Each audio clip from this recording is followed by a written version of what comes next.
Mesdames, Messieurs les élus, Madame la Présidente de la Chambre de commerce et d'industrie, chers amis, j'ai été très heureux de pouvoir répondre à l'invitation de Monsieur et Madame Lopez. D'abord parce qu'ils ne le savent pas, mais j'étais président en 1993, non pas de la République, chacun a quand même un certain nombre de connaissances ici, mais de la communauté de communes du Pays de Tulle, qui avait décidé de créer une zone à Naves pour accueillir des entreprises.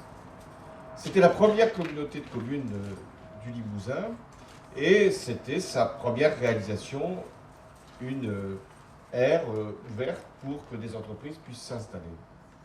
J'étais déjà là, je ne sais si j'étais président, mais du conseil général peut-être, lorsque nous avons, dans ce lieu même, inauguré des installations. C'était l'entreprise Martini qui a connu des difficultés plus tard, mais qui s'était trouvée là pour mener à bien ses activités, et je crois au service du bassin d'emploi de Tulle.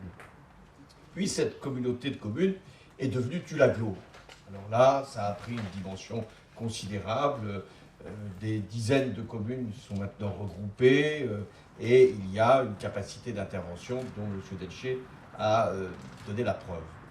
Et donc, quand j'ai appris que ici, sur cette zone que je connais bien, dans ce bâtiment que j'ai plusieurs fois visité, il y avait une nouvelle entreprise, Innovea, qui ici transformait des insectes en alimentation, j'étais curieux.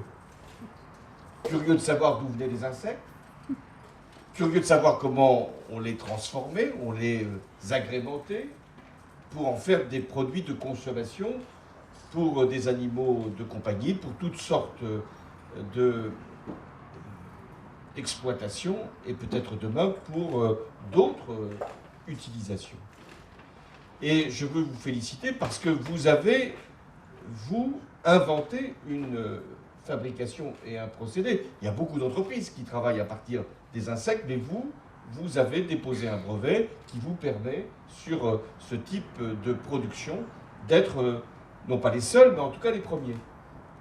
Et venant vous installer ici, même si, comme le disait Bernard, c'est avec quelques emplois, vous offrez une perspective de développement à l'ensemble de la Corrèze et peut-être de la Nouvelle-Aquitaine.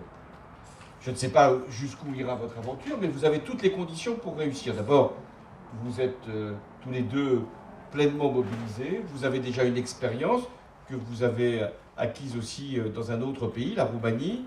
Vous avez une implication forte avec le territoire de la Nouvelle-Aquitaine. Vous auriez pu être à Boulazac, vous êtes ici à Naves. Et je pense que vous avez cette volonté de servir autant qu'il est possible le développement d'une région que vous connaissez bien.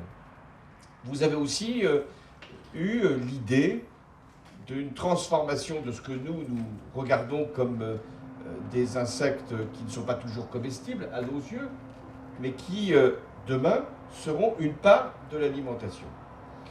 Il se trouve que, comme président de la République, je suis allé dans de nombreux pays, notamment en Asie, et on m'a servi des insectes. Comment refuser quand on vous les présente? Vous ne pouvez pas vexer qui que ce soit. Et notamment nos hôtes qui trouvent que c'est une alimentation particulièrement agréable à consommer et particulièrement utile dans des pays où la production animale ou végétale n'est pas forcément au plus haut niveau comme le nôtre. J'ai aussi, en France, et là c'est comme président d'une fondation qui développe l'innovation, eu à connaître des entreprises de l'économie sociale et solidaire qui utilisent les insectes pour l'alimentation des humains. Donc vous êtes vraiment dans un secteur, à la condition qu'il soit extrêmement rigoureux, parce que c'est de l'agroalimentaire, et extrêmement protecteur de l'environnement, parce qu'il ne s'agit pas d'introduire des substances chimiques qui pourraient avoir des conséquences dommageables pour la santé des animaux, mais aussi pour la nôtre, et à la condition aussi d'inventer et d'innover toujours, et notamment dans la présentation. Ça, c'est important.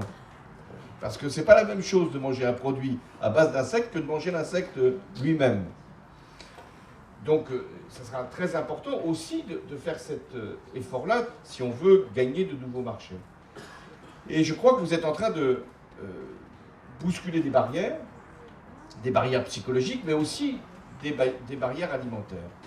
Et là encore, ça a été dit par le représentant de la région, M. Takavit, c'est vrai que ça va être pour la région une mutation. Il faut garder nos productions d'élevage, il faut aussi avoir des substituts végétaux et il faut avoir d'autres capacités de produire de l'alimentation. Donc pour toutes ces raisons, je devais être ici pour vous dire que j'ai déjà mangé des insectes, que je suis très heureux que ici d'autres puissent le faire, et notamment les animaux de compagnie. Très heureux que l'agglomération, qui était finalement le prolongement de la communauté de communes, ait pu accueillir votre entreprise.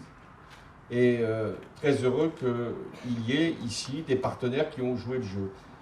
La présidente de la Chambre de commerce le dirait mieux que moi, entreprendre n'est pas toujours facile. On peut avoir une idée, pas forcément les financements.